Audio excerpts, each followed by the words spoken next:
2024 के लोकसभा चुनाव में भले ही तमाम विपक्षी पार्टियां साथ मिलकर बीजेपी को चुनौती देने की बात कर रही हों, लेकिन इन पार्टियों के बीच सीट बंटवारा आसान नहीं लग रहा है।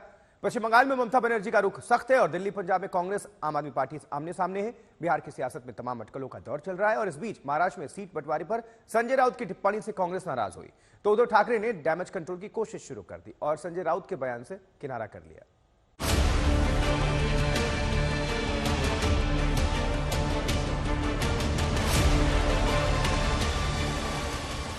इंडिया गठबंधन की चौथी बैठक में तय हुआ था कि साल 2023 के आखिरी दिन तक सीट शेयरिंग का फॉर्मूला सामने होगा।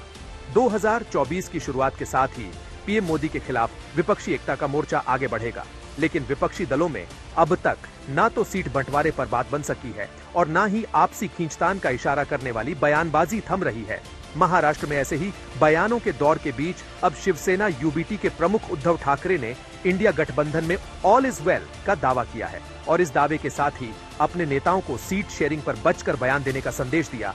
सब कुछ अच्छा चल रहा है और जब इंडिया की मीटिंग 19 तारीख को हुई थी दिल्ली में, उसी वक्त मेरे साथ संजय जी भी थे, हमने खड़गे साहब से बात की है, राहुल जी से बात की है और ये तय हुआ है कि जो भी कुछ बात करनी है हम दिल्ली में करेंगे। और इसीलिए आज तक किसी ने ऊपर से उनके जो शीर्ष नेता है उनके यहाँ से कोई ऐसा संदेश आया नहीं कि ऐसे होगा वैसे होगा और इसलिए कोई किसी को कुछ कहना है कहने दो, हमारी ओर से उसके ऊपर कोई टीका टिप्पणी नहीं करेगा। महाविकास अघाड़ी में सीटों को लेकर जो तनातनी है वो संजय राउत के 23 सीटों वाले दावे के बाद बढ़ गई थी। महाराष्ट्र कांग्रेस के नेता संजय निरुपम ने राउत के बयान पर तल्ख टिप्पणी की थी। सीटें अगर शिवसेना ने मांगी है तो बिल्कुल उनको मांगने का हक है, लेकिन 23 सीटें मिलेगी क्या, ये अपने आप में बहुत बड़ा प्रश्न है। और 23 सीटें लेके करेंगे क्या? उनके सारे नेता तो छोड़ के चले गए, कैंडिडेट क्या उनके पास? राज्य में पार्टी के प्रेसिडेंट नाना पटोले जी, बाला साहेब थोराट जी हैं।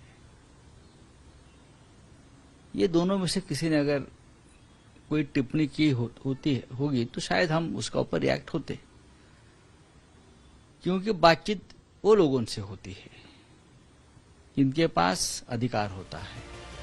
अब उद्धव के इस बयान को आपसी खींचतान कम करने की कोशिश के तौर पर देखा जा रहा है, लेकिन विपक्ष में सीट बंटवारे पर कोई स्पष्ट संकेत अभी नजर नहीं आ रहा है। बात सिर्फ महाराष्ट्र की ही नहीं है, बिहार की सियासत में अलग ही अटकलें चल रही हैं। लल्लन सिंह को हटाकर नीतीश खुद पार्टी की कमान संभाल चुके हैं, लेकिन बीजेपी के हमले कम नहीं हो रहे हैं।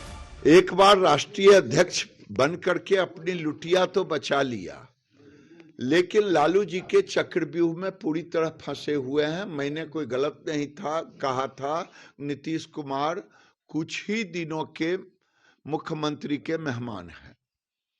लालू जी किसी भी दिन इनको मुख्यमंत्री पद से हटा सकते हैं और तेजस्वी मुख्यमंत्री बन सकता है। लालू जी के पास में पूरी गणित उनके साथ है और इनके विधायक भी उनके साथ हैं। सूबे की सियासी सरगर्मी के बीच बिहार विधानसभा के अध्यक्ष अवध बिहारी चौधरी लालू यादव के आवास पहुंचे तो चर्चाएं और बढ़ गईं। हालांकि जेडीयू किसी भी अटकलों की जमीनी हकीकत से इनकार कर रही है और तो और सीट बंटवारे में देरी को लेकर गठबंधन के ही कुछ दलों को जिम्मेदार बता रही है।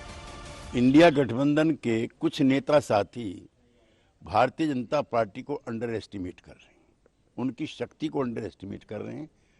आज तन मन धन से वो बहुत मजबूत पार्टी है। पोलराइजेशन की प्रक्रिया पूरी हो चुकी है, लिहाजा हमको सीट शेयरिंग में जल्दबाजी करनी चाहिए और आपस में किसी प्रकार की कलह से भी बचना चाहिए। इंडिया गठबंधन को मजबूती से आगे ले जाने के लिए विपक्षी पार्टियां सीट बंटवारे के फॉर्मूले का इंतजार कर रही हैं। उधर बीजेपी तेजी से 2024 की चुनावी जंग की तैयारी कर रही है। जेडीएस नेता एचडी कुमारस्वामी ने इशारा किया है कि बीजेपी के साथ सीट समझौता करीब करीब फाइनल है और मकर संक्रांति के बाद वो खुशखबरी दे सकते हैं। अपनी इन तैयारियों के बीच इंडिया गठबंधन पर बीजेपी के हमले भी तेज हो रहे हैं। इंडिया अलायंस केवल एक नाम है, ये कोई गठबंधन नहीं है। इस पे कोई स्पष्टता नहीं है कि कौन इनका नेता है, कहां पर इनका दफ्तर है, इनका लोगो क्या है, एजेंडा क्या है। केवल ये मिलते हैं और इसके जो घटक दल हैं ये आमने सामने खड़े होकर एक दूसरे को के साथ लड़ते हैं। जैसे सीटों को लेके लगातार खबर आ रही है मीडिया में बंगाल में वो स्थिति देखी जा रही है, महाराष्ट्र में देखी जा रही है। तो ये अलायंस नहीं है, गठबंधन नहीं है, एक कागजी गठबंधन है। बहरहाल सीट शेयरिंग को लेकर इंडिया गठबंधन में माथापच्ची का दौर जारी है। विपक्षी नेता सभी के साथ बने रहने की उम्मीद कर रहे हैं और नए साल में बीजेपी के खिलाफ मजबूत मोर्चाबंदी का प्रयास कर रहे हैं। आज तक ब्यूरो।